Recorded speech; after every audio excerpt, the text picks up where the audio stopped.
Anyway, Anyway, yeah, let's reel in the let's chaos. actually start. Okay. All right. So, does anybody have anything to say during the ride? I feel like it would be pretty quiet. Everybody's in a weird mood. um, no. Okay. No, because we're all nervous. Yeah, everybody's it's a weird day today.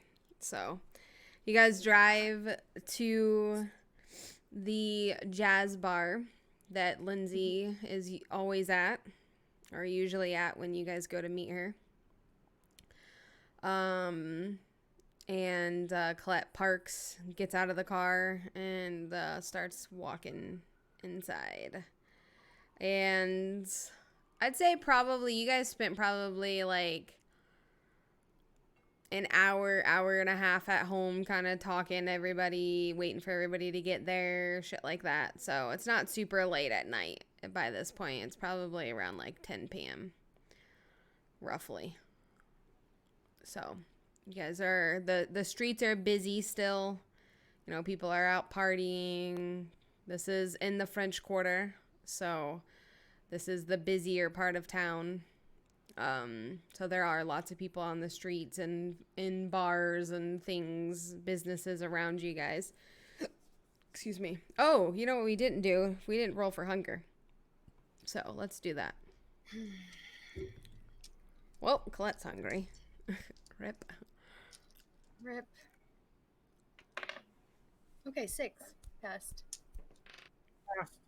Sweet.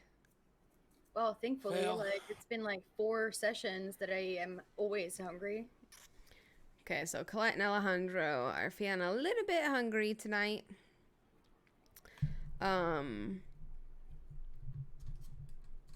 As you guys make your way into the bar. It's pretty busy tonight. It's a Friday night, so everybody's out. Everybody's enjoying the nice weather, and, you know, everybody just got paid. They're out getting drunk, drinking their money away, partying. So it is a little bit more busy in bar than usual. But just like usual, she is kind of posted up in the corner in her little oversized booth. And you see Lev standing in his usual spot. And when you go to approach the booth, you see a woman sitting in the booth with Lindsey, sitting across from her. And Lev sort of like acknowledges you guys and steps forward a little bit, creating some distance to stop you away from the booth and the conversation that's taking place, and greets you. Well, hello, guys. It's good to see all of you back together. It's good to see you too, Lev. So, And Lev, thank you so much for helping with all of that. Of course. Anytime. I'm sorry that you had to go through that. I kind of knew. So, It's sort of inevitable, but still, you know,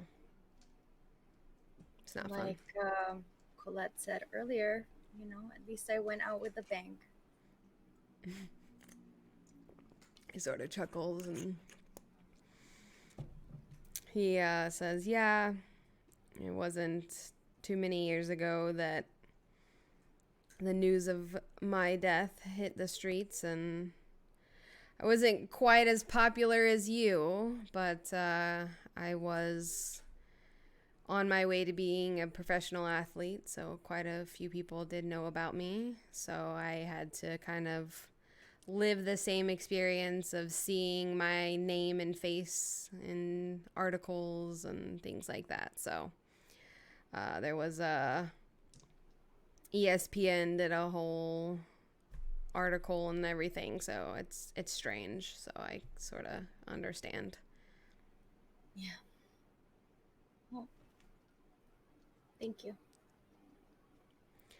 But hopefully this will be a new leaf for you, and you can let the past be the past, as hard as it is, and see what kind of future you want to make for yourself.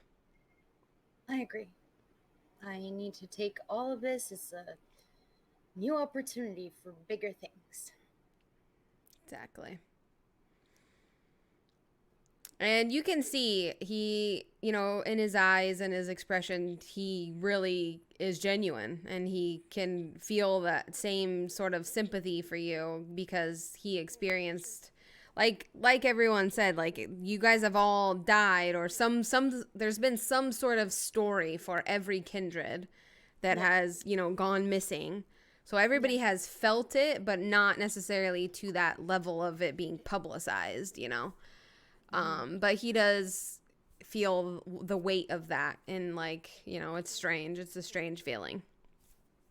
So there's some comfort in his approach to you in regards to the subject. He, after a moment, sort of takes over work mode.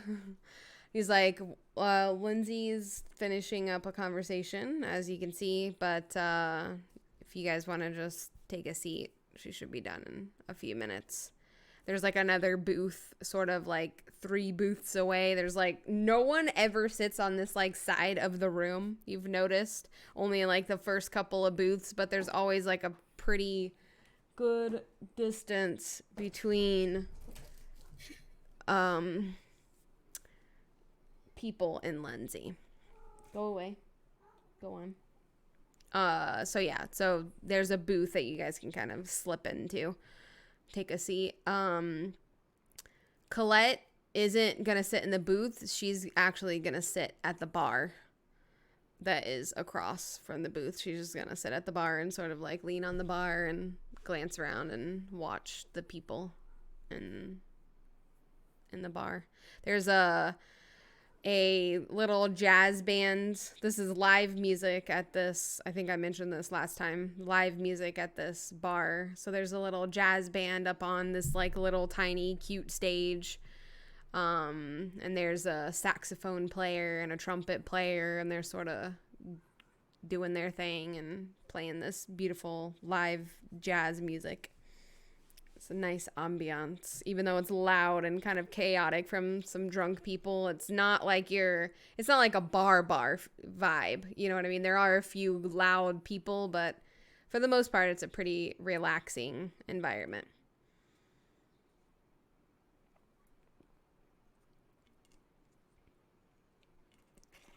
Sparta will walk over to the booth and go sit down. Yeah, Nyx will follow. She does glance at Colette, but Nyx is I guess, I don't know. She feels like Colette doesn't necessarily feel comfortable right now, so she doesn't want to force anything. So she'll notice it, but she'll follow Sparta and go sit down. And actually, there's live music, which she adores, so she'll be probably bobbing her head and kind of humming to the music, improvising, riff-raffing, in her own way, enjoying the little calm moment before the storm, I guess.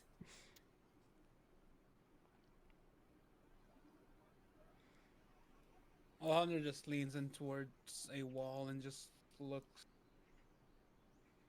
thoughtful. So the 2 that are in the booth, so Sparta and Nyx, I'm assuming you guys are sort of looking around, taking in your surroundings, things like that. People watching, enjoying the music. Right. So I would like both of you to roll a wits and awareness, please. Start with the hunger die. 10. 3, 4, 3 successes.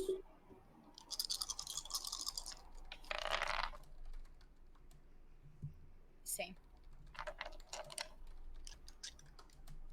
3 successes for both. Mm-hmm. All right.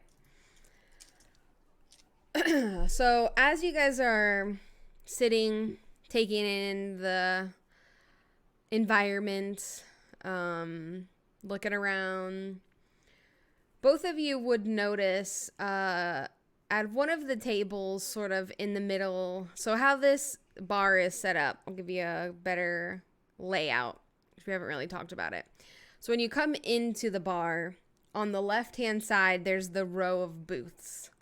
And there's 5 booths, like really weird, large, like oversized as we talked. Like they're really large, sort of meant for big parties that are a little bit more private, that you could possibly sit and have a chat.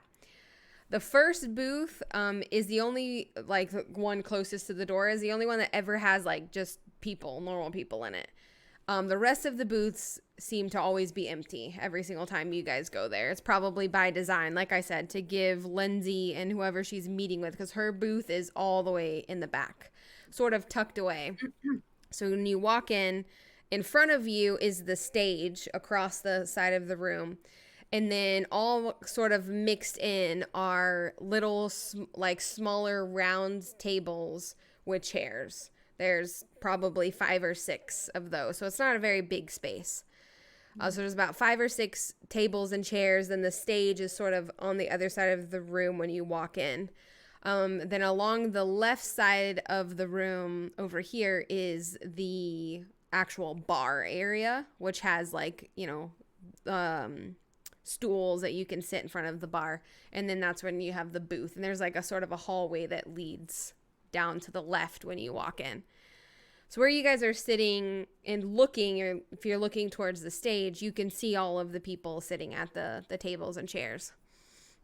And you notice that sort of in the center of the room, there are 2 people sitting at the one of the tables that don't seem to fit in this environment. They're not drinking anything. They're not eating. They're sort of sitting there. Their attire, it doesn't look fashionable to what you're used to seeing in this day and age, and also in this area.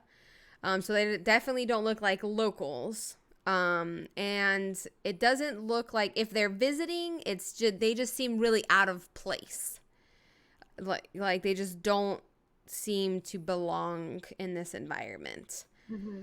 Obviously, this is a big tourist area, so a lot of people do come from all over the world, but there's just something off about these 2 in particular. So they sort of catch your eye as you're taking in your environment around you. Are these 2 people or whatever looking at something? Are they chatting? One of them is sitting facing you guys, and the other is sitting facing the exit. That's another weird thing about them, is a lot of the patrons in this establishment are either talking to themselves or they're watching the band. Yeah. So it's strange because they're doing neither. They're not talking to each other, and the way that they're positioned is strange. One has their back to the stage, and technically they both have like sort of their back, the other one's sort of facing like diagonally. But one is sort of facing the direction of the booths, and one seems to be centered on the entrance or / exit, because there is only one entrance and exit to this place. Alejandro is standing against the wall, so he'd be like by the bar. Sorry, I saw Phoenix's comment. So he's like standing with his back to the wall, looking at the booths. That's sort of where he would be positioned. Sorry. And Colette's at the bar. Sparta will look at Nick and say, Do those two No. seem off to you? Yeah. But, and she's whispering this, by the way, as softly as she can, and hoping that, you know, the proximity and like the music and shit like Yeah, it that would be too loud. Like if cut you're, out yeah, anything. yeah, Even because she knows, if what if those are kindred? What if they have the same power that she has? mm-hmm. What if they are listening in? Mm-hmm. You know, they're completely silent. They're not doing anything. She says no, and then her jacket. She has her long leather jacket that she has customized with several pockets inside. And she puts her hand inside, takes out a notepad, and without looking at the notepad, she will be like, don't talk about it, but keep an eye. Okay, so Sparta, what was your original comment? You said Do those Do two those seem guys, yeah, those two seem seemed off. Okay. And then rips it from the little, it's like a little notepad with like a whatever. She just turns it around and does her best to like write something legible without looking at the paper, and slides it over to Sparta. He'll So, glance go at the ahead. note and then just nod. Okay, so while you two are distracted with your notepad, the two people, one is a male, one is a female, you aren't necessarily watching them at this particular moment because you're both sort of focused on each other in this notepad at the moment. But if you do glance to look over or even watching out of the corner of their eye, they both rise and walk out.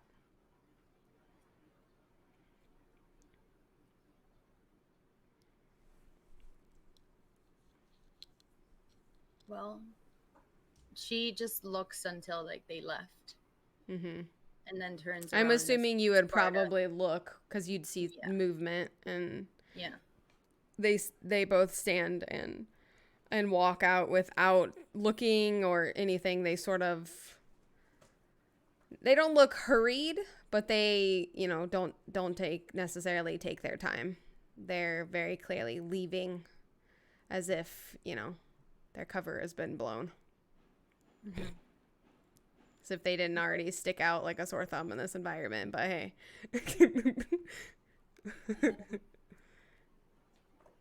That was fucking weird, right?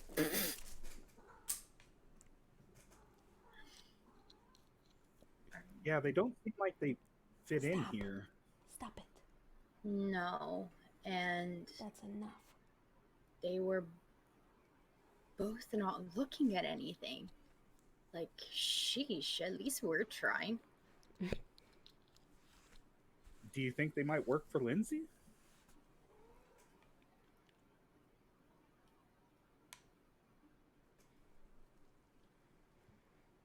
I mean, this is kind of her place. I don't know. I don't think Lindsey would allow her people to dress like that, honestly. Their clothes definitely seemed a little off. I don't think she would be just like to be represented like that. While you guys are having this conversation, I will ask, because obviously they were sort of in the middle of the room, so if you did avert your attention to them, you would have watched them as they walked. So did either of you intently watch them as they walked out, or were you too focused on each other? What was going on? Oh yeah, no, I was talking to him like I started talking after they exited. Okay, so what we'll say is Nyx, Sparta, you would have had to sort of look over your shoulder and make it a lot more obvious. Whereas Nyx, we'll say that she has a better view. So for the sake of argument, she's the one that probably watched them more intently. And Nyx, you'll notice one thing you will take notice of when they walk out is they have that eerie, familiar look to them in the way that they move. One thing that you're in your very short and inexperienced unlife have become to recognize with how a very old vampire moves. They don't look human like anymore. They've sort of lost that connection of how to move as a human. They move much more gracefully and mechanically. Yeah. And you'll notice that like both a of them, predator.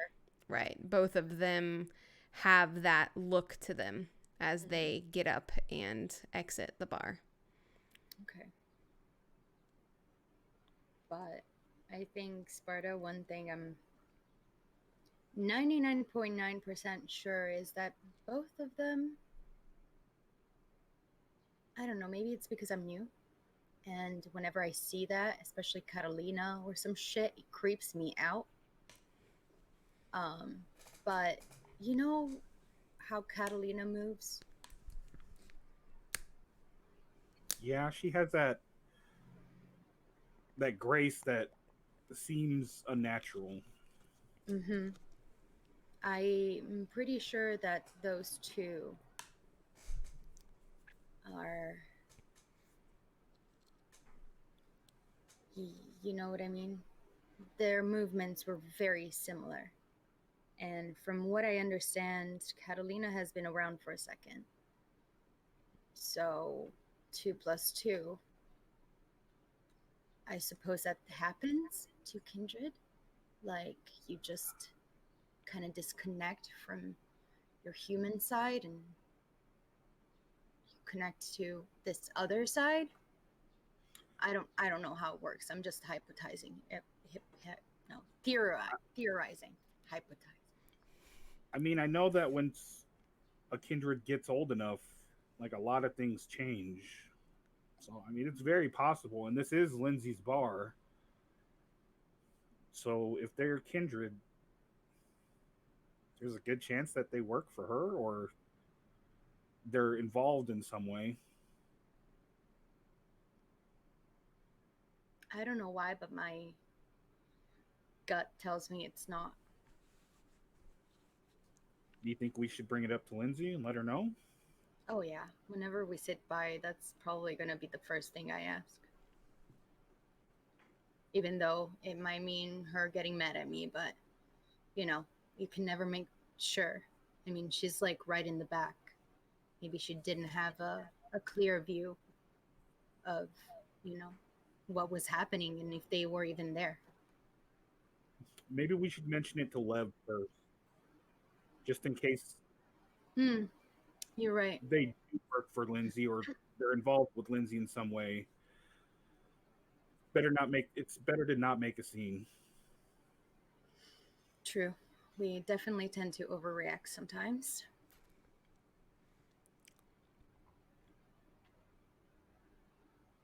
And Okay. if they are involved, Lev will definitely know. Well, do you want to like wave at him? He's like over there.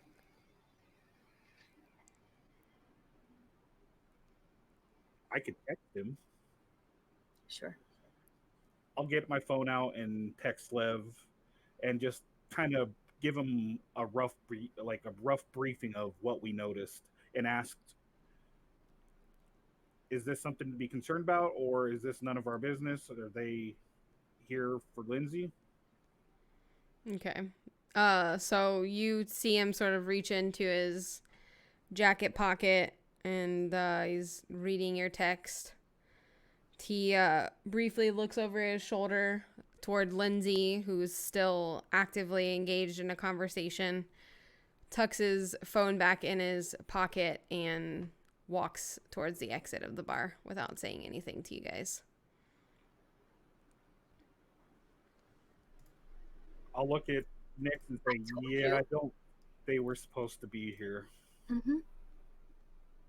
Yeah, I've always had pretty good intuition.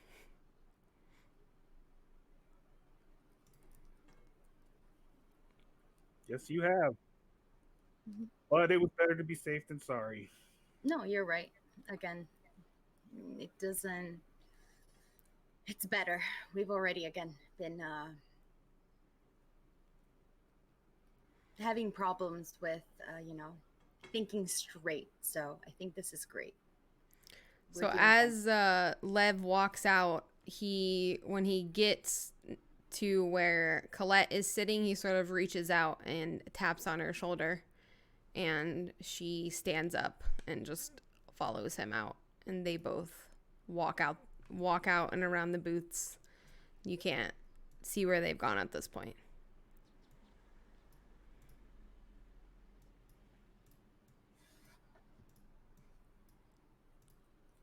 Yeah, I don't like this. Me neither. I'll get my phone out and I'll text Lev again and just ask, do you need us to come with you? No response.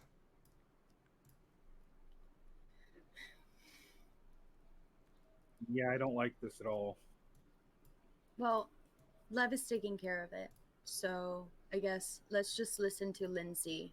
And I'm sure that if something happens, Lev will report back to Lindsey directly. So let's just focus on clearing up this fucking situation and move forward and, know our place. Yeah, I think you're right. We definitely don't need any more trouble. Hmm. And again, we just saw Lev and Colette leave. We know that they have this shit down. So there's no need for us to meddle in this. I think we helped, right? We pointed out something. I think it should be fine. You know, we can chill. We Yeah, did our. we definitely can't go bursting out the door. Mm-hmm. That's never ended well for us so far. No, it hasn't. So after a couple of minutes of disappearing out of the bar, Lev and Colette will come back. And instead of sitting back at the bar, Colette is gonna stand sort of not next to the booth where you guys are, but maybe like one ahead. So there's like a little bit of a distance, and she's sort of standing there, and standing post, so to speak. Then Lev will return to where he was sitting, not disturbing Lindsey. Mm-hmm. But you do see both Lindsey and the lady that she was speaking with. They stand up out of the booth, and Lindsey shakes her hand, and they're sort of saying goodbye.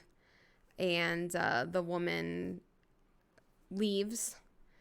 And as soon as she is walked away far enough, Lev will approach Lindsey and sort of lean and whisper something into her ear. And Sparta, you would be facing Lindsey and Lev. They would be behind you. So Mm-hmm. Sparta, if you're watching this encounter, you'll see Lev sort of lean in and whisper something to Lindsey, and Lindsey sort of like rolls her eyes like and shakes her head a little like she looks annoyed about whatever he's told her. And you can see she answers, like she says something to him, and then he walks out of the bar again. Then once he is leaving, Lindsey sort of looks towards you and like addresses you guys and is like, all right, guys, like, come on over. Let's have a chat. And she scoots back into the booth. Sparta will get up and immediately walk over. Which, Alejandro, you would have seen whatever was going on with Lev and Lindsey, but you wouldn't have necessarily had the context that they had, because you wouldn't have seen the weird people. Mm-hmm. So anyway, She waves everybody kind of over, tells everyone to come and join her. Colette she doesn't get up. She wasn't sitting, forgot. She sees this and approaches and slides into the booth. She sits next to Lindsey. She's the only one that ever seems to be comfortable enough to sit like with Lindsey. Everybody else sits across from her. But Colette joins her in the same side of the booth.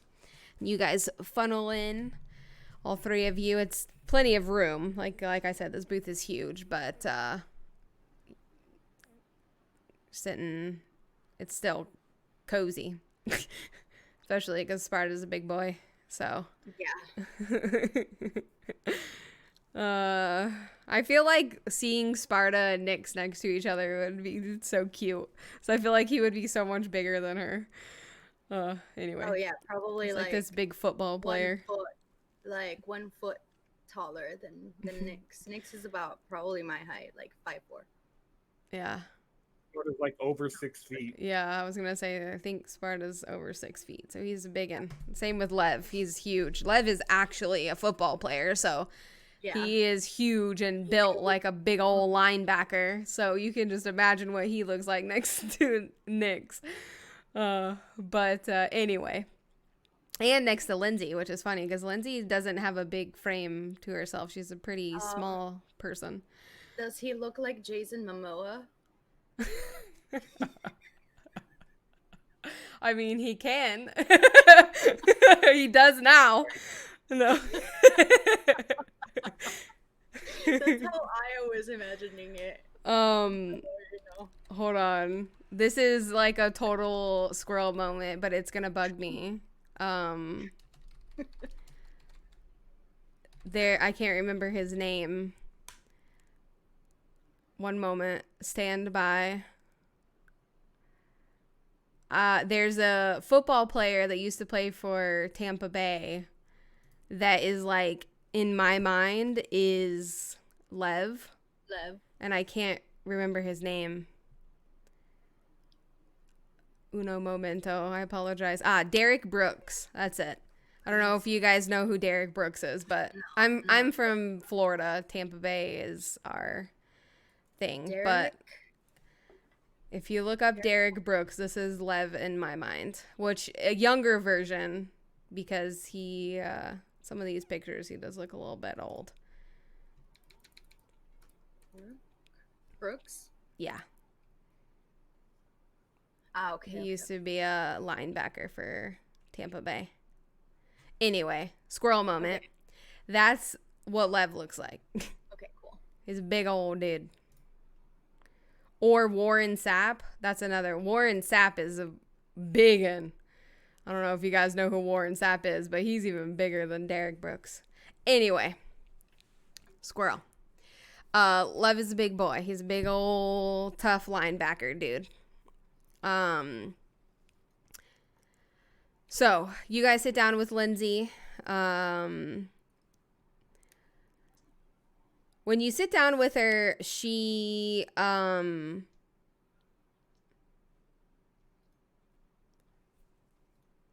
she has seemed to be very,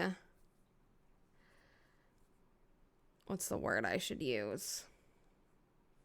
Inviting, I guess, with her demeanor towards you guys. Obviously, there's been moments where she's like intense, but it's usually like directed at one person.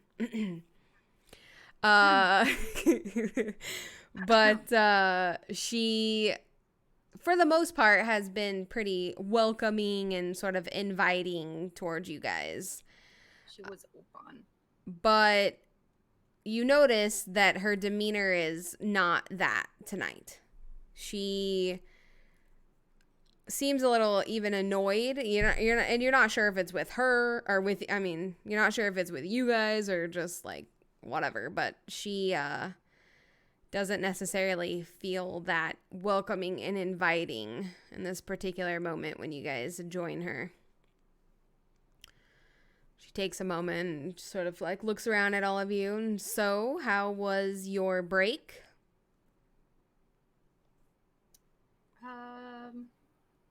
quiet for the majority of the time. And yeah, you've seen the news. So um, thank you again for helping out. Um, I really appreciate it. And you've you've given me a huge opportunity here. And I promise I will do everything in order to repay the debt I have towards you. Sort of nods and just like looks at you like, I know you're in my debt. Like that's like the feeling. Like she's just like, yeah, you owe me. That's sort of like this strange look she gives you. Whereas before she's been rather comforting towards you almost in every encounter that you've had with her, but she doesn't necessarily give off that vibe this time around. Nyx doesn't seem phased that much. I feel like after she was very aware of like what was going to happen, and she does her best to like stand confident because she does believe in that, and she is very genuine. Like even though like obviously she knows like Lindsey can detect the fact that she's very aware that it's obvious, but she, now that they're in person, like she wanted to take the time to actually say it, right? And it's kind of like the demeanor that she's giving off during like, this little speech or whatever. She is gonna look over at Sparta. How was your time away? It was very enlightening. It gave me a lot of perspective, and I owe you a huge apology for everything that has happened and the things that I've done. And I truly am sorry. And I swear I will do better.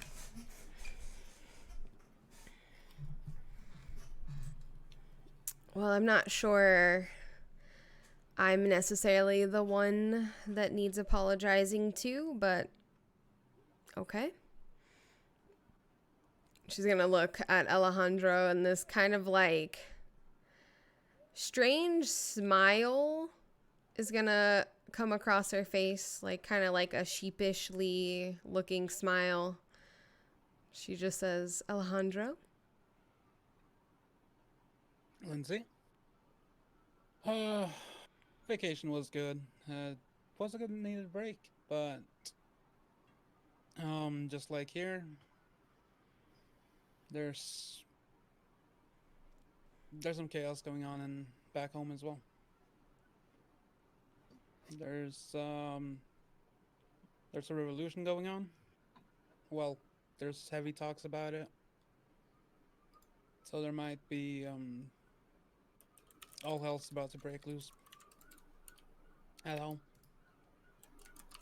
Well, it's a good thing you're here. Glad you got to check in with everyone back home. Hopefully everyone there will stay safe. But should probably get to the business at hand. I'm glad everybody had some time away. And everyone hopefully had some time to reflect. I think before I update everyone, I would like to just have a quick chat in regards to what all took place that night.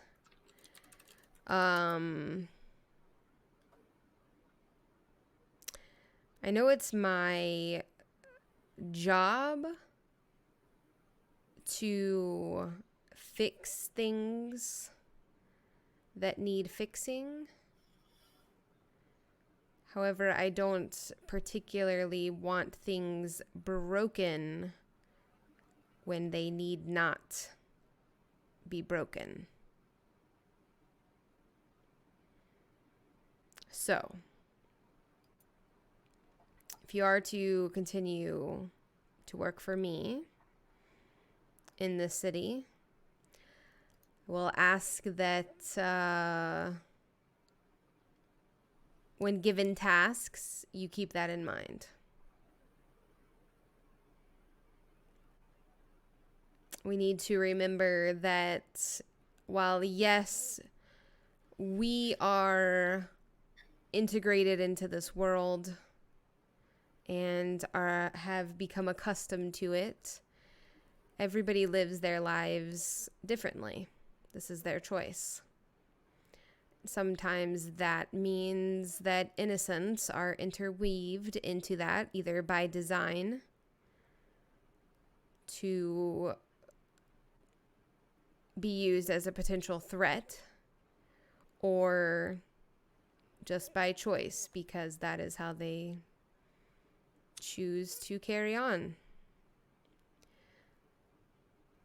You should always expect that your actions can be seen by people who do not know and understand our world. Every decision that you make should be prefaced with that consideration. It is the ultimate sort of law, if you want to refer to it as that. And it is something we take very seriously. The more you expose yourself, the more at risk you put us all at. And while all of you are too young to remember or have lived through, probably don't even know, she looks at Nyx for a brief moment, knowing that Nyx has like no fucking history of kindred, or very little anyway. The Inquisition was very real. And Nick's eyes like nearly exterminated our kind.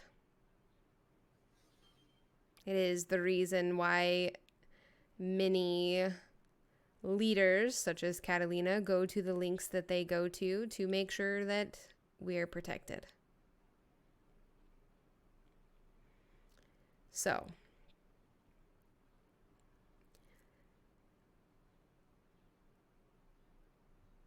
in the future, yes, I know there will be messes. I know there will be surprises. I know that you can't necessarily predict the future and what will happen. But going about your job the way you did previously is unacceptable.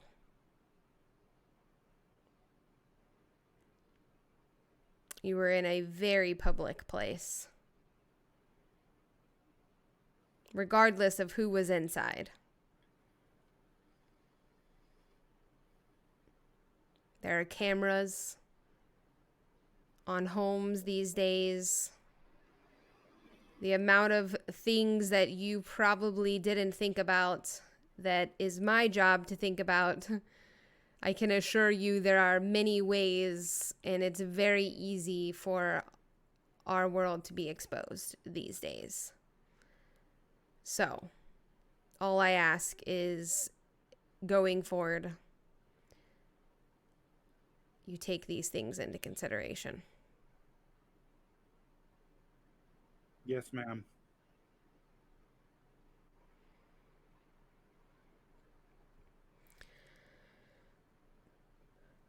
So, on a different note, I should update you because while you were on break, the world didn't necessarily stop. So, all of the Thin Bloods have been accounted for. They have all been gathered, questioned, and executed. There are no longer, to our knowledge, thin bloods in our city. Unless perhaps new ones are discovered, they are no more. And from the direction I've been given from Catalina, there never will be again. Thin bloods will not have the same chance that they once had before in our city.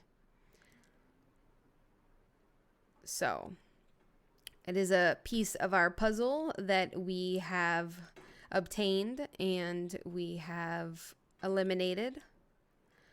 However, there are still many working pieces that we have yet to discover what their potential is.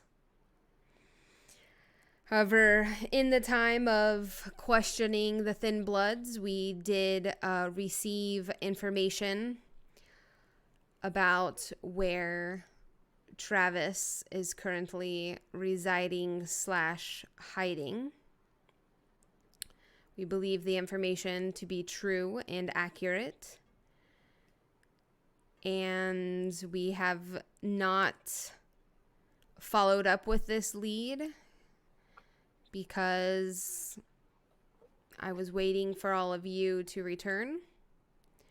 And hopefully you all can take this opportunity to redeem yourselves.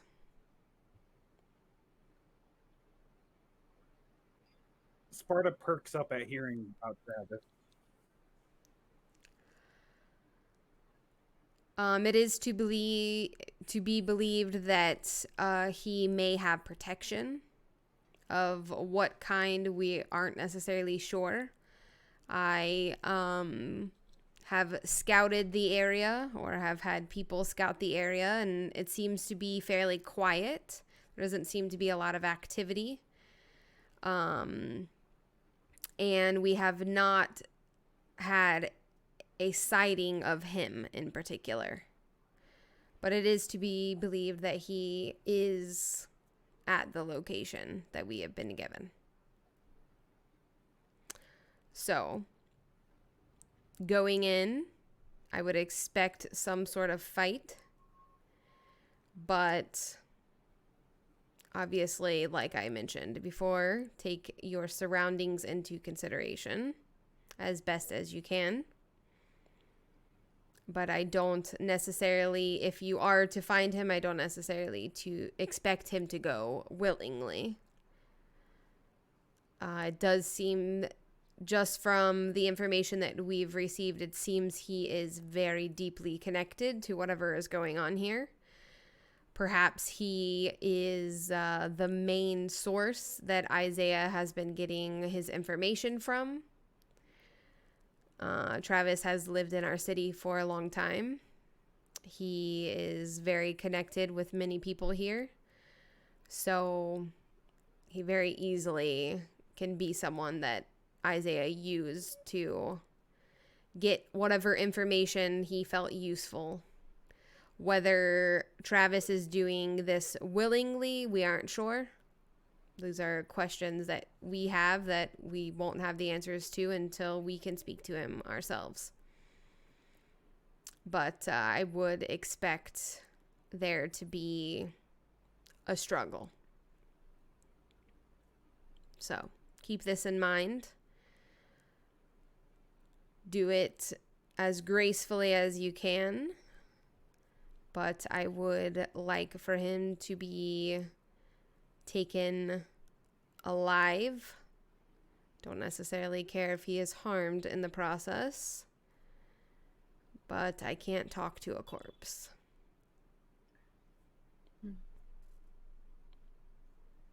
We understand.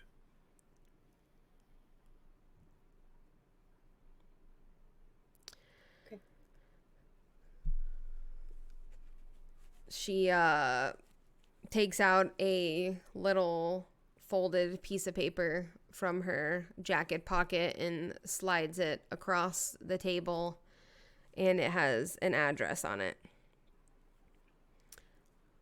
And she looks at all of you and says, if you don't have anything else, I would like to have a word with Colette. If I can ask, what kind of place is Travis staying in, so that we can go in having a knowledge of our environment already and maybe deciding the plan before we actually, have to. Right. He is staying in Ashley and Penelope's domain. However, the particular property that he is at, it's a fairly private property, somewhat similar to the design of Ashley and Penelope's. It's fairly a large estate. It's a large property, so it's not necessarily a suburbs. It's not in the middle of a neighborhood. There are other houses around on the street, but for the most part, the property itself is fairly large, as well as the house, and it is decently private. Very, very similar to Ashley and Penelope's residence, from what we can see just from our scouting. It seems to be fairly private. We also believe that the house adjacent to it is vacant. Doesn't seem anybody lives there. So there's not a large population of people around this particular area. So for the most part, you guys should have some privacy from prying eyes, in case things go south. But, it doesn't mean that there isn't someone watching. Like I said, you should always expect that there is a watchful eye. We'll be discreet.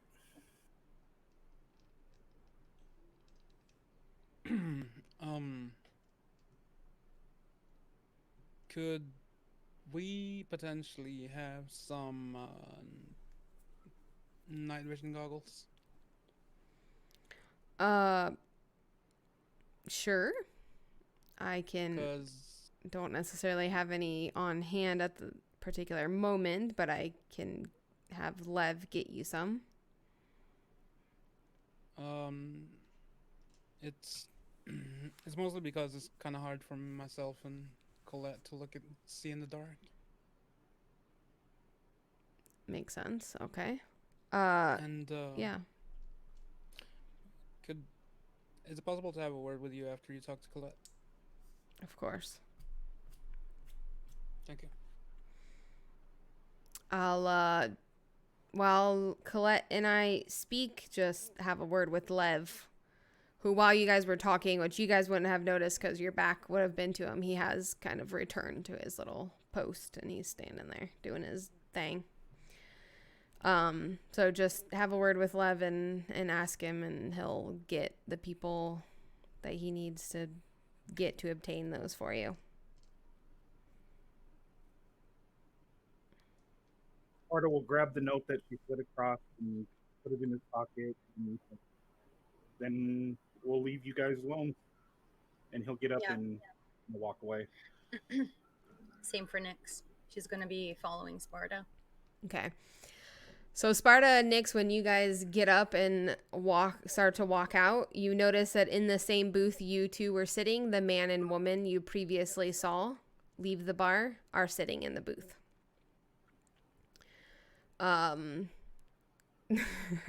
They're sitting there, not talking to each other, but they're just sort of sitting next to each other, waiting. Then once you guys have stepped away, Lindsey will turn to Colette and have a brief conversation. Where do you guys go? I'm going to grab Spartus's hand, and I'm going to try to bring us out of sight of the two sitting. That's easy enough to do. They're sitting where Sparta was sitting, looking toward where Lindsey is sitting. They're both sitting together, looking that way. So you would either be able to duck kind of behind them or even like sort of towards the entrance part of the bar. You would be out of their sight. Like they would have to like actively look, you know. Yeah. I'm gonna try to see a point where I can't see them so they can't see Yeah. us. And be like, well, those two are there again.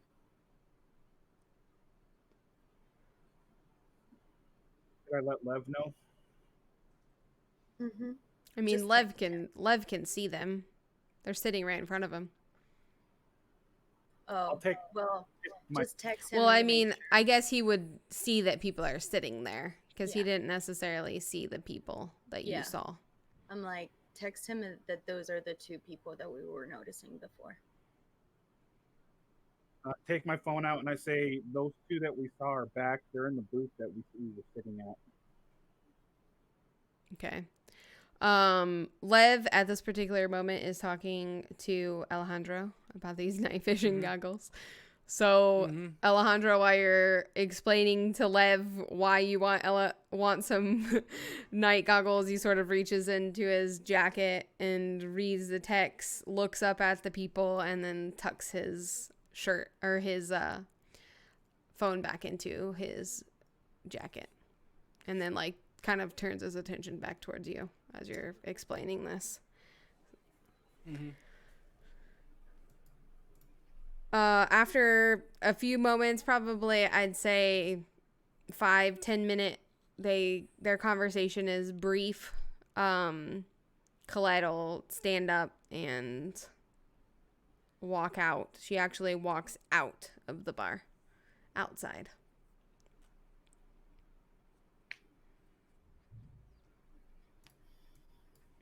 And Alejandro, if you're still standing there, Lindsey will kind of like address you and wave you over. So, Sparta, I'm just gonna walk over to Lev and I'm gonna ask for throwing knives like nothing happened. And, you know, let's try to not be obvious about it and just wait. Because remember how I can listen and see? If those guys are powerful, they might have the same ability. You're right. I'll go stand over by the door and just wait for you All guys. it needs is for them to have eye contact with you. That's all you need, apparently, in my research. As soon as the person that I'm looking or listening into goes out of my field of view, it disappears. It happened at the motel. It happened the time where we were chased. As soon as they're out of my eyesight, I couldn't listen or see anything anymore. That's why I brought you here. Good thinking. The last thing we need is them to, if they are somebody that's not supposed to be here, notice us paying attention. So you go over to Lev. I'll stand by the front door and just wait. Okay. So yeah, we'll just get out of that corner wherever we were, and like I'm just gonna like go to Lev like nothing happened, and I'm gonna be like, hey, I've been practicing like throwing knives, and I don't know, could I have like some? He sort of like chuckles and is like, yeah, whatever you guys need. Okay. With that, he's gonna take out of his phone, because now he's got like several little random shit that he needs to collect. And he's now like focused on his phone, texting, communicating with somebody, and like, hey, by the way, you got some night vision goggles, and let me just send you this strange list of random shit these people want. I feel like Lev is such an awkward errand boy. That's like Lev. That's like really like what his main job is. He's the lackey. Yeah. the situation. Oh. It's always just getting you guys, like, anytime something has to get done, Lindsay's like, yeah, just message Lev. It's like, I can't be bothered with that shit. I'm just gonna follow Sparta and just kind of chill, like by the entrance, which is out of the two site, right? Yeah, they can't see Yeah. you. Their entrance is behind them. Yeah. So, So I'm just gonna like stand there with Sparta and just like kind of pay attention to the surroundings as per usual and enjoying the little bit of jazz that is I guess still going on. yep. Still has the live band up there. Um all right. Alejandro, you join Lindsay in the booth to have a little chat.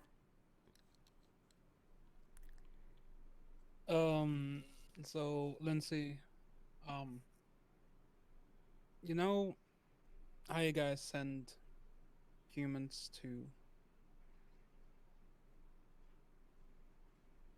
take care of hunger? Mm-hmm. Um, could you possibly send some for me? I'm feeling a little bit hungry. I mean, we could take care of it now.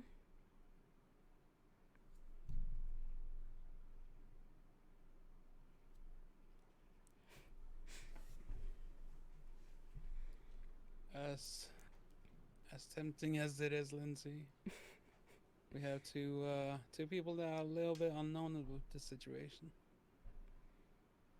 Well, I mean, it's not like I would let them in on our little secret.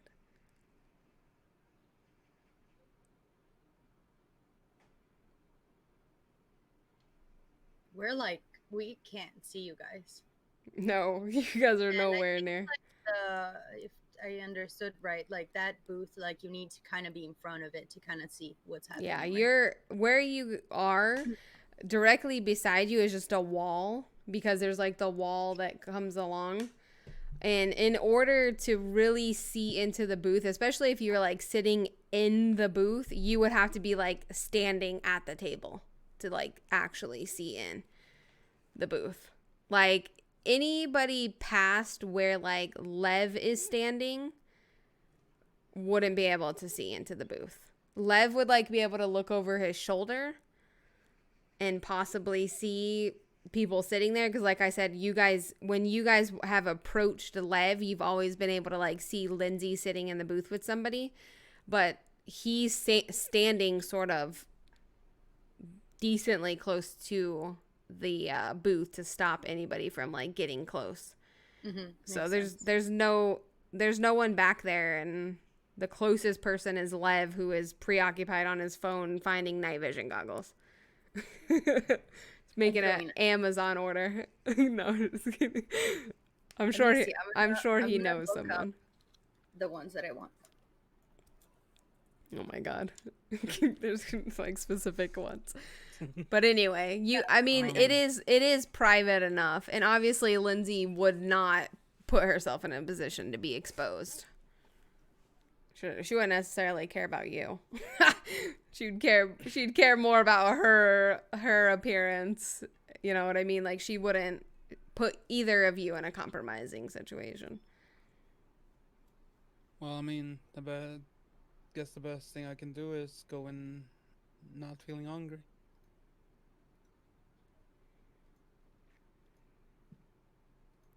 Let's do it.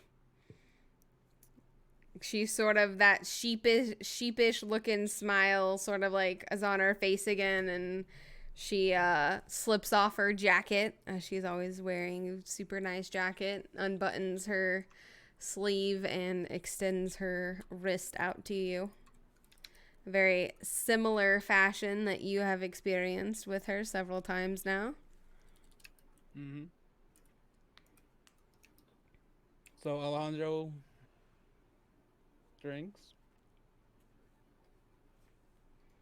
By this point in your relationship, this is a very nice experience for Alejandro. Especially with how deeply bonded he is now to Lindsey. It is not just like because Vitae naturally has a sort of more attractive taste than just, human blood. Like vampire blood, you feel that kind of, it's magical, so to speak. But adding that bond on top of it, it's a fairly pleasurable experience for Alejandro. After Alejandro feeds, he reaches for his inner pocket and just says to Lindsay, got you a keychain while I was home. It's impossible to buy gifts when I'm back home, so like all the big stores are fucking closed. And like like I said earlier, there is a revolt in the city, and it might not be looking too good. Well, I appreciate the gesture. And I'm glad you're home safely.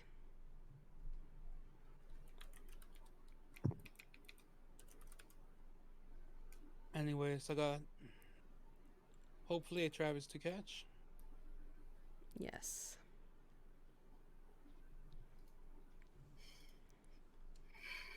and some legs to shoot. Be careful. Oh well.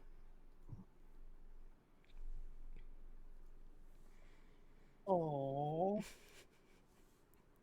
He's in love. I'm just kidding. Okay, so Alejandro's gonna slip out of the booth. You can reduce your hunger back down to 1 since you've fed. Congratulations. And as you walk by, Lev sort of like stops you. And he's like, hey, I'm going to text you guys an address that you guys can stop at. And you can pick up whatever weird shit you need. Okay? All right. Thanks for Kinazon. Yeah, no problem. Wait, what? Kinazon.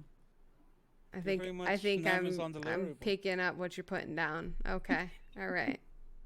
He like laughs and he's like, "Yeah, okay. You're all right, Alejandro." And a few moments later, Sparta, I feel like Sparta would get a text from Lev. So you just get a random text from Lev with an address with no context. Because he just said that to Alejandro, but didn't explain in his text to you what the address was. He just sent you the address and was like, they'll figure it out. Alejandro will tell him what's going on. And you guys see Alejandro making his way toward the exit. Little pep in his step. and I'll just show the text to Nick. I'm like, the fuck does that mean? Probably that we need to go there. No. No, you don't say. I love that response. Like, he didn't give any other information. What the hell? Well, I mean, we got told that we need to go to an address. I guess this is the address? No, because Lindsay wrote it down and gave it to us. I have it right here. God. Well, check that it's the same. Check the address out and double check it. The addresses are not the same. Maybe we need to go to both. I love this. I don't know. I guess like we'll wait, right? Like Alejandro is gonna come back. Like, He would be like walking towards you at this point. Like, yeah, he's right there. Like Yeah. he'll come by over here and figure What- it out. Yeah, maybe he knows maybe it has Yeah, something to do with him talking to Lindsay. exactly. Yo, what's up, guys? Not much. Do you know anything about this address? Oh Lev yeah, just texted it to me. What is it about? I know. That is something we can discuss in the car. Okay, well, we Oh, need to find okay. Colette first. Nyx I is thought she kind walked of outside. confused, but okay. Sparta's Like you confused can as see well. that He's like, there's confusion. Yeah. I'm looking at Sparta and I'm I have fuck it. I don't know. Let's like, go find Colette. let's just go find Colette. So Colette is standing across the street where the car is parked, kind of leaned against it, and she's on the phone with someone as you guys walk out of the bar. Okay. Well, Sparta will just walk over to her. yeah. As soon as you guys like sort of get within earshot, she's like, "All right, I gotta go. I'll talk to you later." And the tone in her voice is like kind of strange. And then she hangs up the phone. Gets in the car.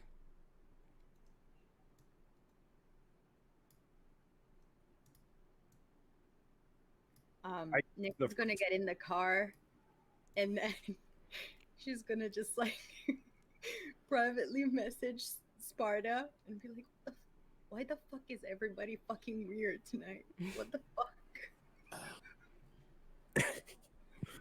Sparta texts back, I have no idea, but this is weird.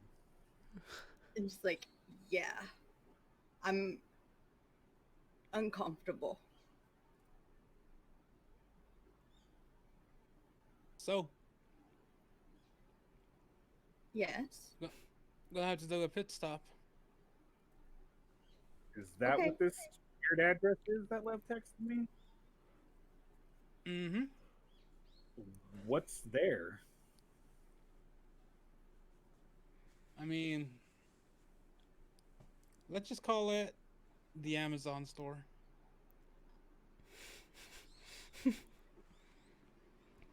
Colette's like, "Can you put the address in the GPS?" Sparta will put the address in. It's 27 minutes away. Where the fuck you guys are going? It's far away. Colette's sort of like, Jesus, where the fuck are we going? Yeah. She says, like, kind of like under her breath. I don't know She either. He's pulls being- away. He's He's being picky being about it. he's being fuck, what's Me? the name? What's the name? Gollum again? Yeah. Nick's stop laughing.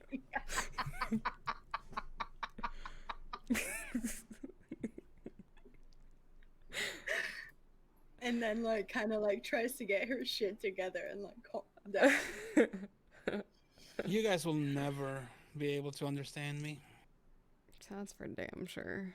Colette says under her breath as she's pulling out and driving away. And Sparta will say, I gave up trying the first week we met. Good. Nyx doesn't say anything, but she's like, no, I'll get there eventually. Challenge And she's like- accepted. Yeah, she has that face. If oh no, Sparta is in front. Yeah. Well, if Alejandro like turns around, she's looking at him like.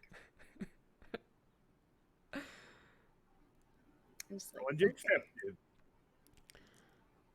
So you guys driving along. As you're driving, you'll notice that 3 times Colette's phone rings and she ignores it. Each time. And then after the 3rd time, which I guess you guys probably wouldn't be able, Sparta would be like the only one close enough if he was like paying attention. But she turns her phone off and puts it in her pocket after the third time. I don't feel like Sparta would be paying attention. I don't think he would have cared. He probably wouldn't even notice that her phone rang 3 times and she ignored it. He'd probably be thinking about Gollum or something. But his mind would be on something else, I feel like. He's not the most perceptive. Wait, what word am I looking for? Yeah, What? perceptive. Yeah. But anyway. Too bad Nyx wasn't in the front seat, 'cause she definitely would have noticed all them little details. She'd have been staring at the corner of her eye like, who's calling you? Who is Sparta it? will After like the second time, she would have been like, Yeah, no. trying to see the name. Bitch, you don't even need to cough. Like, she'd do something stupid like that. Like, achoo! I'd be like, the fuck? You got vampire allergies, bitch? something Sparta would care about, though, is he would say to Colette, so what was going on with those 2 people in there? I saw you and Lev leave. Is everything all right? Because they came back in after you guys came back. Not Lev. Oh, Lev is not there, Jenna. God damn it. Oh my god! All the My names. brain is breaking. Somebody help me. Throw me a lifeline. Colette. Jesus, I just went through so many characters. All of them. Everyone responds collectively. No, I'm just kidding. You have a new ability and you can hear everyone's thoughts. No. Okay, Colette. No, Golly. I don't even remember what you just fucking said. Oh, the people. Okay. Sorry. Golly, my brain.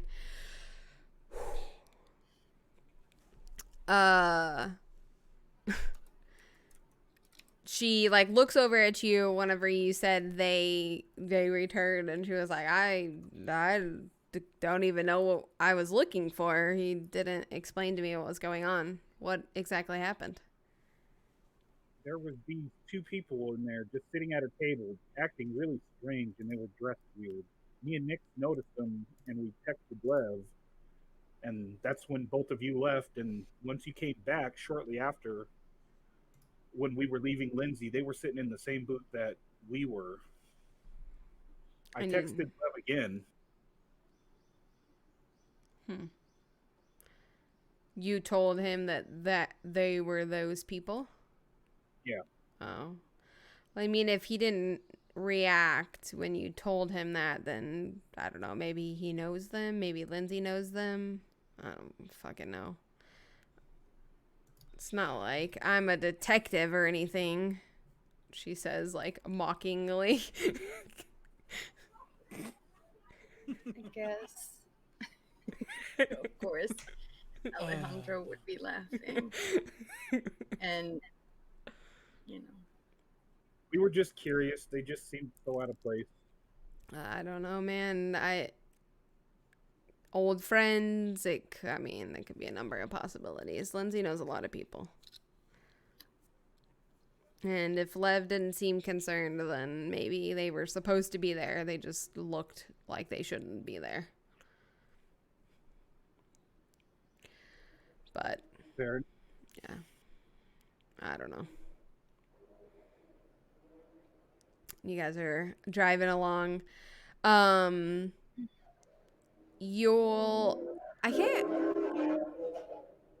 can't remember. You guys went to the Malkavian territory once before, didn't you, for something? No, you guys have never been there. Okay. Never been there. Okay, I couldn't remember if you had been there once or not. Okay, so you guys are driving along and oh shite. Sorry, I needed to open a document and it opened up on the wrong screen. Guys, my brain is done for right now. Okay, I need to focus my mind on what's happening right now. Okay, so you guys are driving along and you come to a bridge that you're going over the Mississippi River, and this is when you kind of realize that you're going, especially for someone that doesn't live here, like Nix and Alejandro, you guys aren't necessarily super familiar with New Orleans or even like Louisiana, whereas like Sparta has lived here his whole life, not necessarily in New Orleans. He's from Baton Rouge, but he is familiar, so to speak, with the area.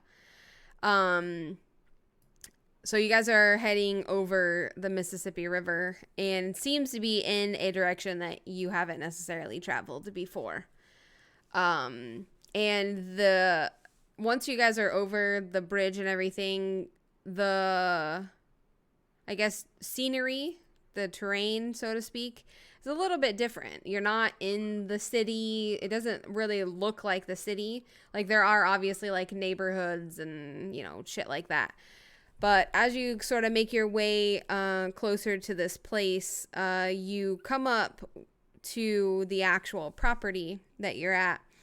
And it kind of gives you the same sort of vibes, excuse me, as Ronaldo's place. How it's not like farmy. It doesn't look as like farmy as Ronaldo's place, but it seems like it's very spacious.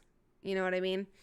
And it seems more of like countryside than like city feeling that you feel when you are back in like the Ventrue area, or even in like where Ashley and Penelope live. Definitely way more city vibes to those two areas of the city.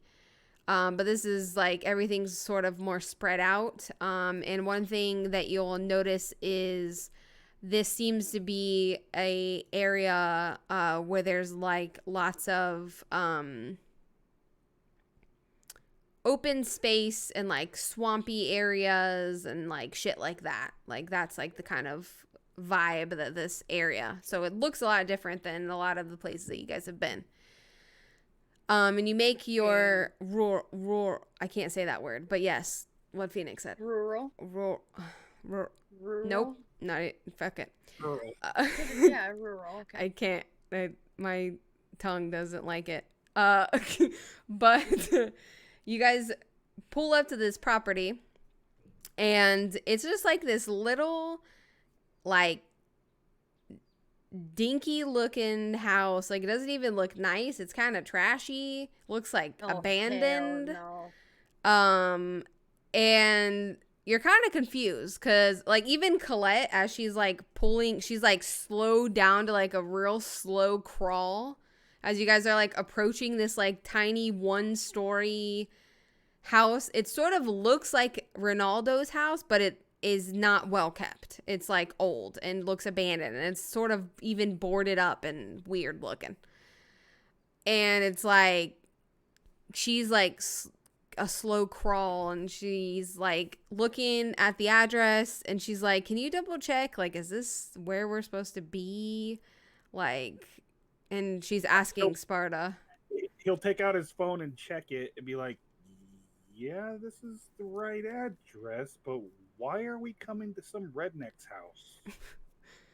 And Yeah, it's exactly. 'cause Why are we here?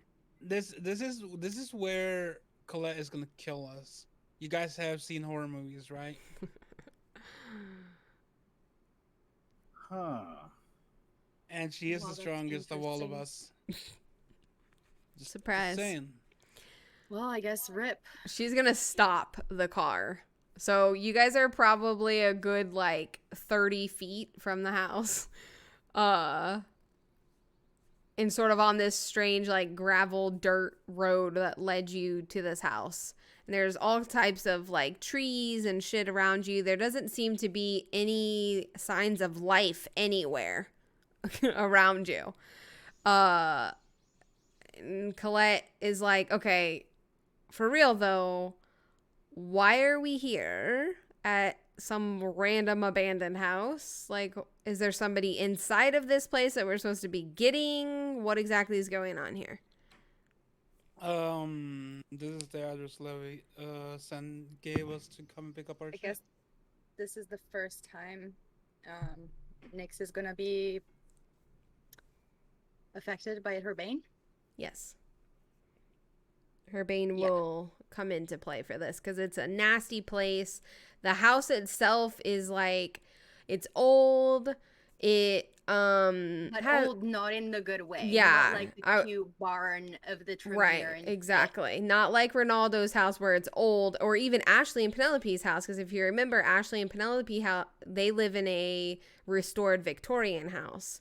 So That's not my that favorite. kind of old. This is like old and decrepit, and no one has taken care of it. And it's weird and boarded up and dirty, and it looks abandoned. And even like the surroundings are all gross, and it's like kind of swampy. And yeah, it's not a, she's not going to be happy about her surroundings. Yeah, so Alejandro, as we're like kind of like going through this swampy area, where we started getting a little bit more in like the very rural, like whatever, like let go kind of vibes or whatever, you can see Nyx kind of like recoiling and like being very uncomfortable. Like she's never looked, even when she was like just dead or whatever, that you never saw this before. She's very bothered. You right there next? Why are we here? I We have feel to pick up our shit. so uncomfortable. Okay, 1 second. Your bane, just to say your bane, I think is the worst out of everyone's because you actually get a disadvantage. Yeah.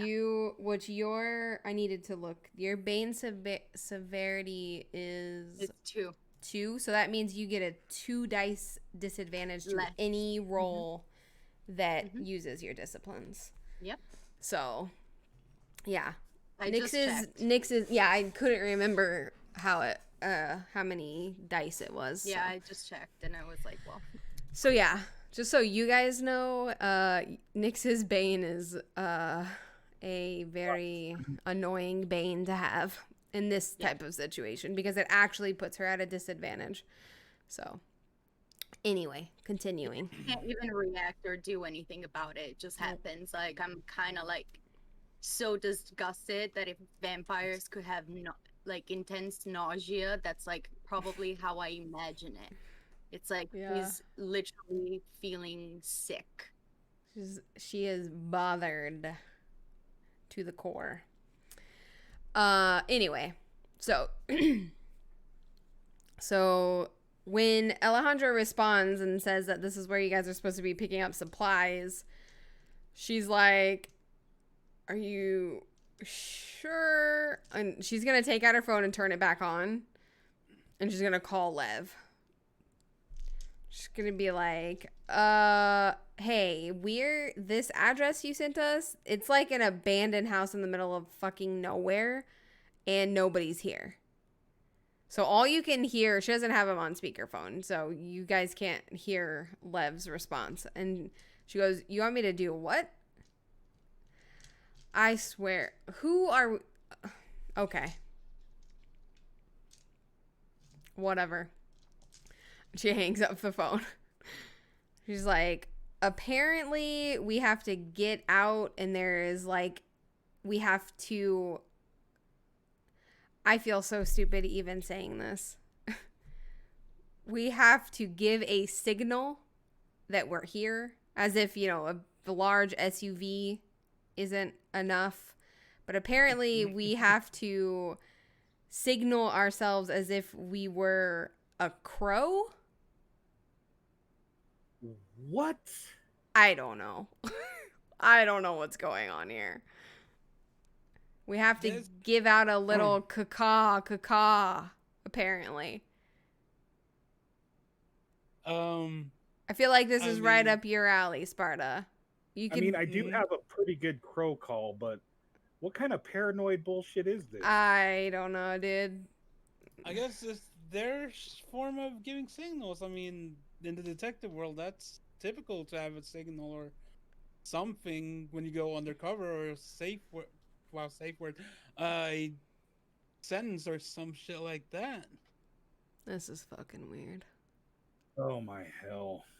Where Go has ahead, birdie boy. Birdie boy. Okay, so Colette's gonna get out of the car, and Colette's yeah like annoyed. Sparta's not happy about this And either. she's like looking everywhere because this is like shady as fuck. Although she wouldn't expect Lev to like necessarily send you guys into danger or anything, but she's like, the fuck? Like, there is no one around you. There's no, like I said, there's no sign of life. Like, you seem to be in the middle of fucking bumfuck nowhere at an abandoned house, and now you have to caw like a crow. Nyx does not step out of the car. That's fair. She Well, is then. inside, like, watching this with the rolled window, like, just, like, watching the fuck is happening. Well, then, I guess Sparta will, with the loud voice, go, caw, caw, caw, caw, caw. Yes. I love that I just got you to do that. Okay. Somebody clip that. So, Oh, God. after a few moments of the caw, all you hear is a bird respond, caw. And you look up at this abandoned house, and that's when you notice that there's a crow sitting perched on the like gutter on the roof of this house that just cawed back at you. So the people outside of the car, so Colette and Sparta would be able to like hear the caw back. But whoever stayed in the car, you likely, unless the windows were down, you probably wouldn't have necessarily picked up on what's happening. But you do notice that there is a crow now perched that you didn't see before. And it is cawing back at you. Sparta will give a questioning caw.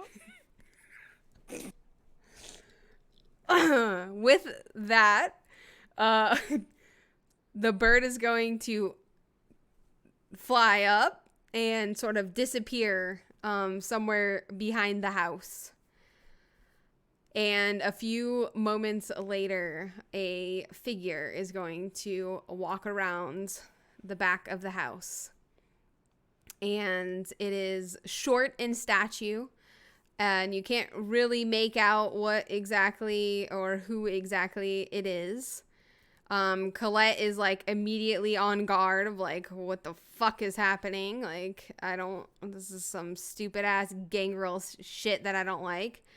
And she's sort of like intently watching. And as this person sort of steps, because the car lights are still on, so it's like shining into this abandoned house. But as she sort of steps around and out of the shadows, you see this very small old woman that her clothes look very dirty and ripped up, and she's not very even, like her hair is gray and like kind of stringy and messy, and it sort of has like weird bits in it, like it looks like her hair is a nest, which doesn't make sense. But she's got like dirt and sticks and all sorts of like weird things happening there. And she just looks like she's been living out in the woods for like a long time. And she walks into sight, and she sort of approaches the both of you who are outside. Alejandro, did you stay in the car or did you get out? Okay. So all three of you that are standing out there, she's like, "Oh, hello, dears. And she, like, her voice is strange, and she like stutters all kinds of weird. I assume you're here for a package." Yep. I'll look at Alejandro and say, apparently. Okay. Oh, follow me. Alright. Nice curl, by the way. Seems very friendly. Thanks.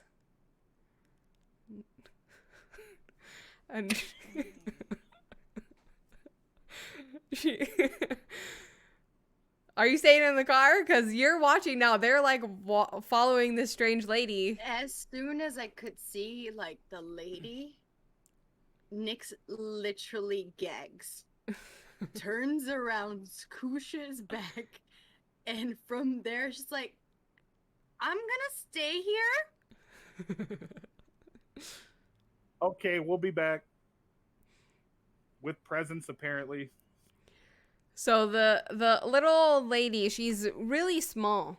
She's really a small little lady, and she's kind of like hunched a little, and she's walking kind of strangely, like as if she has some sort of like limp, as she walks into this abandoned house. The door is boarded up, so it's really confusing because she just opens the door, like turns the doorknob and opens it. So the boards are just there for decoration. Apparently, they're not actually boarding up the door.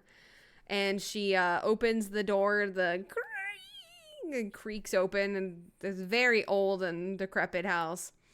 And she begins to walk into the house, and it's very dark. As you walk in, and she sort of looks over her shoulder at you guys, and she says, watch your step. And when she looks back at you, that's when you notice that her eyes are glowing yellow. They weren't glowing yellow moments before. But as you walk into this very dark house that has no lights, it's very clear that she seems to have activated something that allows her to see. But she knows that you guys can't necessarily do that, so she tells you to watch your step and to be careful. If I see eyes, I'll activate Eyes of the Beast as well. Just okay. Because I'm not going to stumble in the dark. Right. Yeah. So Colette is going to take out her flashlight because last time she walked into the dark, bad things happened. And she's like, probably like, I don't give a fuck if this gives my position away. I think we're in a safe place, but I'm not tripping over anything again. So she takes out her little flashlight and is kind of using it. And as Colette, which Sparta, you'd be able to see clearly, but Alejandra, as Colette sort of like using this flashlight to flash around, the inside of the house is even grosser than the outside. Like it's just decaying. Very clearly there must be holes in the roof. You know, it rains a lot in New Orleans. It's wet. It's swampy. You know, inside of here, it's moldy, it's gross. The smell probably would even hit your nostrils, and you'd be able to feel this faint, like, decay smell, just of the mold that's everywhere. And you guys make your way through what appears to be a living room at some point. In this house, and you take a sort of a left, and there are stairs that descend, and you guys go down underground in this strange old disgusting house. Alondra's gonna take his phone out and send a message to Nyx. Nice knowing you. She texts back, I'm sorry, I can't come save you. It texts back, you definitely wouldn't be able to make as a detective. Sorry. Smiley face, smiley face.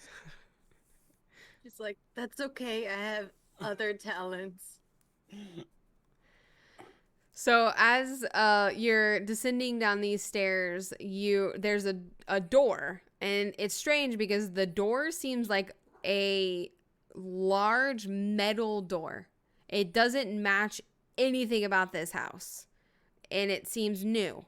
So it's a little strange.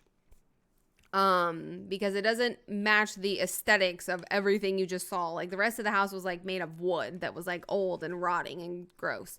But here's this like huge metal door. And she like takes a few moments. She's like fumbling with something like under her nasty, gross clothing. And she pulls out like this long necklace that has a key attached to it. And she slips the key in and unlocks this big metal door and pushes it open, and it swings open. And as soon as the door opens, like one at a time, like as if they're like triggered by movement, it's like ding, ding, ding, ding, ding. All throughout the room, lights like turn on and illuminate the area. And then she turns towards you guys and says, to take whatever you need. And like motions for you to go inside. Colette's like at the front, and she sort of like looks at the lady like, what the fuck? And then like looks at you guys like still confused, and then walks inside of this room. And when you guys walk into the room, it is a large room. It's very confusing because it doesn't look like this room should exist in this capacity, like how large it is. It looks like you've just like walked into like a store, like a grocery store. That's how like big this place is. But it's all underground, and it's very strange. And as you're sort of looking around, it looks like a store.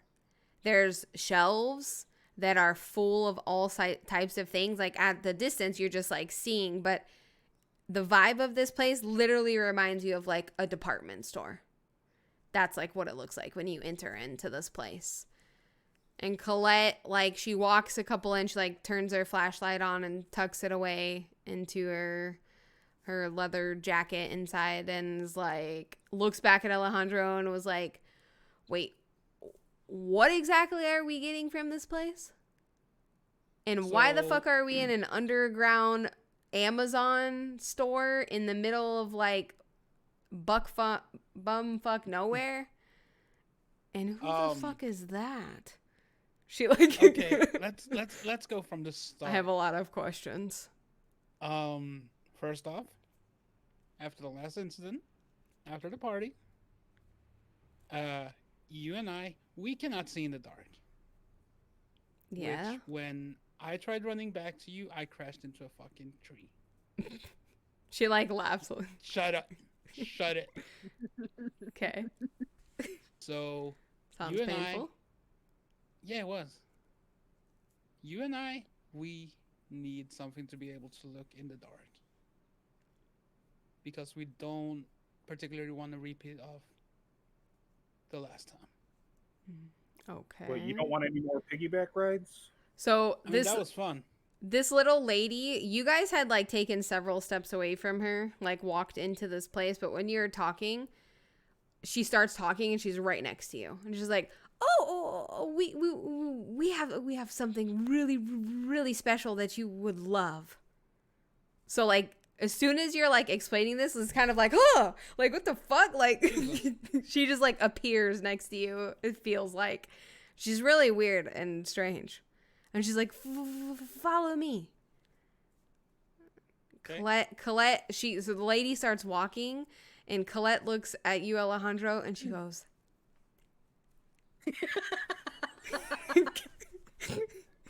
Sparta sees that and just nods. He's like, even Sparta's grossed out by this lady. I look at Colette and just signal with my hands to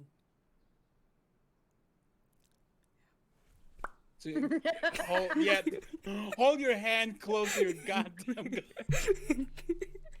You guys have this like weird vibe. Silent communication. Like, yeah, we killing this bitch if she does something crazy. I ain't gonna ask no damn questions. All right, so you guys start following this strange little old lady, and as you're walking, it's strange. There is all sorts of shit. There are weapons, there's clothes, there's like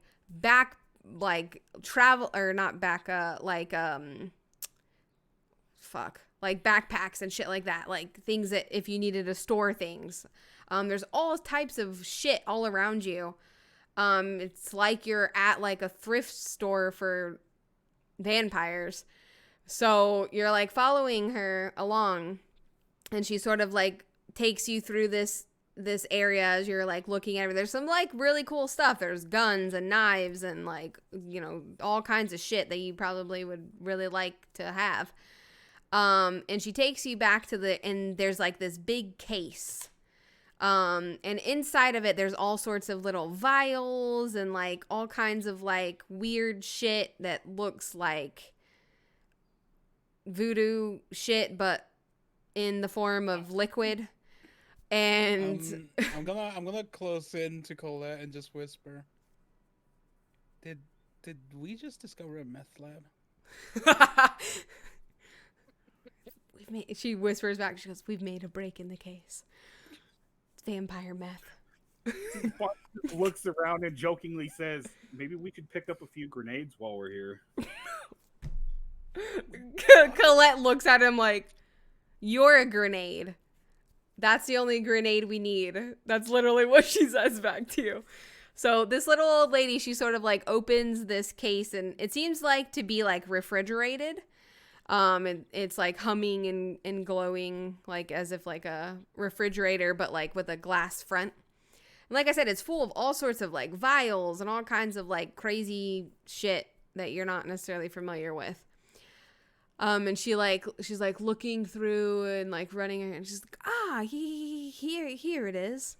And she like takes out this little tiny vial, and she turns around, and it's glowing green, the whatever little vial she takes out, and she like twists it off, and it's got like a little like eyedropper thing. Yeah, like and she says, you come here. And she points at Alejandro to come over to her. If I die, shoot. So, in the meanwhile, the group is gonna receive a text from Nyx, who is obviously in the car, trying to forget that she's there. She will be like, "Are you guys still alive? What are you doing down there?" when you send that text, a crow lands on the hood of the car and is sort of like with his little crow feet walking around and then looks at you. It's just chilling there on the car with you.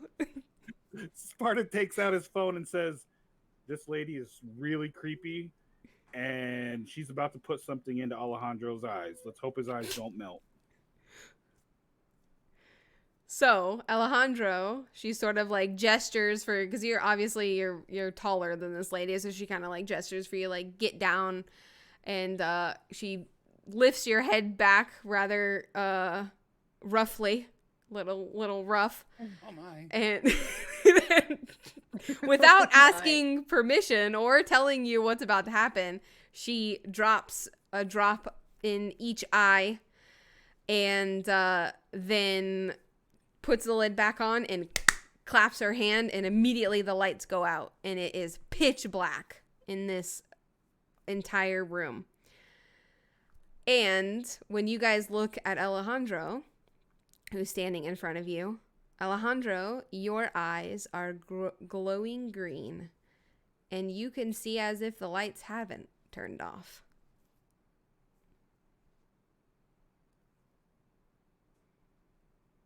And Colette looks at you, and she's like, you good?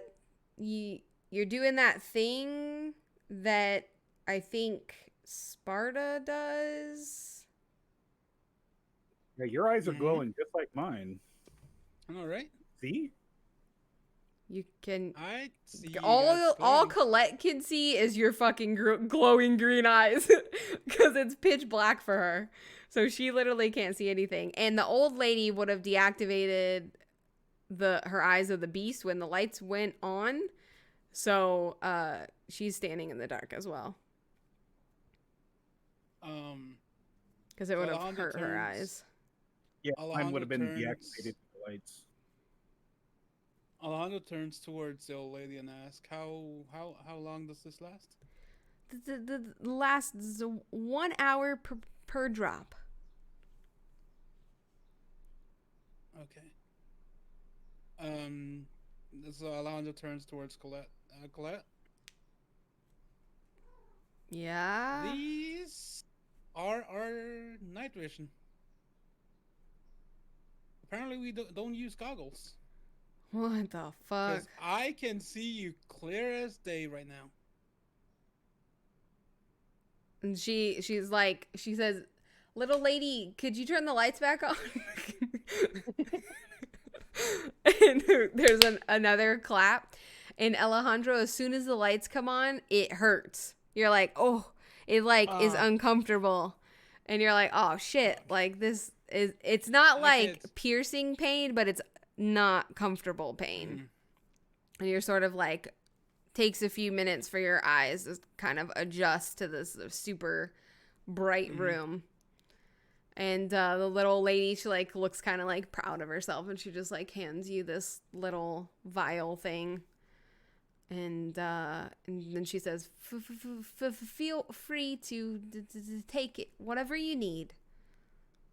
I believe we're also here to pick up some throwing knives. And she just like turns and starts walking the other direction. Like, you should probably follow her. And Colette's just like, God. Colette's uncomfortable. She's like, okay, this is obviously some kind of weird supplier that has weird shit and now magical shit. And Colette's gonna stay at the case, the case that you guys were at, and sort of like look through the case, and she's kind of like curious as to what else might be inside there. Sparta, do you follow the little lady? Okay. Yeah, I follow the lady. So you follow her around sort of back to like the beginning area of where the door is, and she sort of like gestures, and there's all sorts of melee weapons. Like every sort of melee weapon you could want or desire is there. So you can look through and see what you need. I'll get out my phone and text Nix and say, what type of throwing knives is it that you wanted? It's like a buffet in here.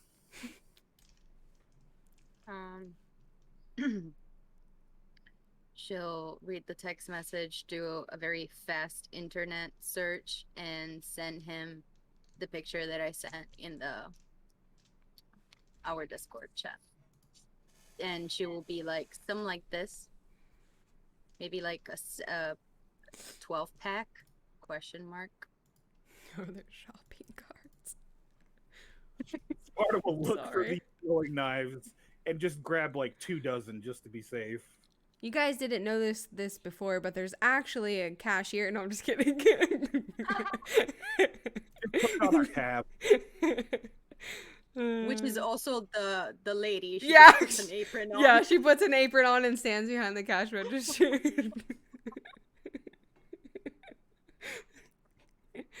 Oh, Jesus. That's good. Anyway. So, Colette's gonna take a few minutes sort of like looking around. Like, it's a pretty decently sized place. She's curious at this point. She's like, okay, we're not gonna die here.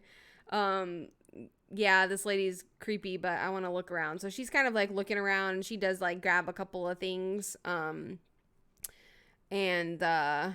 puts them in her pockets and things. She just kind of, it looks like she's stealing, but it's like, I don't think you have to pay for anything here, so it's not. But eventually, you guys, if you want to take a few minutes and look around and explore, go for it. And I'll tell you what you find. Alejandro's gonna look at Colette. Yo, Colette. Yeah. Maybe grab a couple of extra ammo. Yes. Couple of mags. That's what I was thinking. I'll ask the little old lady if, do you guys have smoke grenades? And she's like, we have everything. And she starts walking again to lead you in the direction you need to go. And you Yep. follow her, and just like with the melee weapons, there seems to be all sorts of explosives. Sparta will grab a couple of smoke grenades. At least there's Um, smoke grenades. Sheesh. yo, Colette, Yeah. stun or flash? Uh,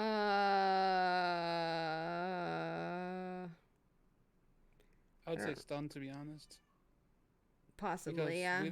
we don't know what we're gonna be facing, and if someone has fleetness like myself and Princess in the car, Could come in handy. so Alejandro looks at the old lady. Where do you have your stun grenades? She's gonna bring you back to the section that Sparta is currently standing in front of with all of the explosives. Holy shit! Sparta, do not push any buttons. Look what I found. You hold up one of the smoke grenades. Okay, that's smoke. That's okay. If you see any buttons, do not, and I repeat, don't push it, Dee Dee.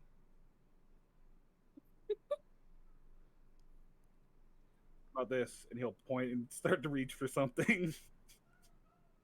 I swear to God, I'm gonna fucking shoot you. Arwen, what are you doing? Well, I've gotten what I want, so get yours and let's get the fuck out of here. Yeah, so Alejandro grabs like 4 stun grenades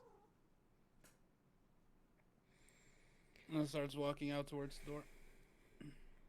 And Sparta only grabbed like 3 smoke grenades, so Alrighty, so you guys make your selections, and the little lady begins to lead you out of the strange department store.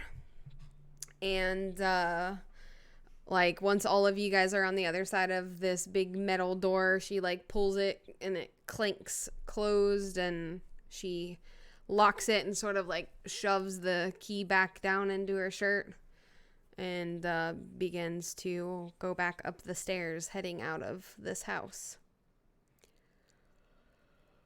I And reactivate east and follow. yep, and Alejandro, as soon as that door closes and you're back into the darkness, you can see clearly. And Now his the rain is eyes, gone? if you guys look back at him, his eyes would still be glowing green. Nice eyes. Gonna come in handy. I ain't gonna be George of the Jungle no more. Colette does not have those weird things in her eyes, so she turns on her flashlight and begins navigating through. And you guys go back upstairs, and she takes you outside. Soon as the little lady steps outside, the crow that was hanging out on the car with you flies and lands in her hair. And she says, okay, well, it was nice meeting you. Thank you for the toys. And she walks around out of sight and goes back behind the house. Hey, yo, Colette, As- take these 2. You know how to throw them, right? Yes. Go away. Well, that wasn't Don't- weird.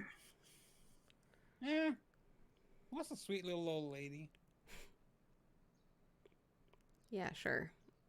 Colette gets back in the car, So, looks As- back at Nick's in the rearview mirror, and was like, "It's probably a good thing you stayed in here. That was a weird experience."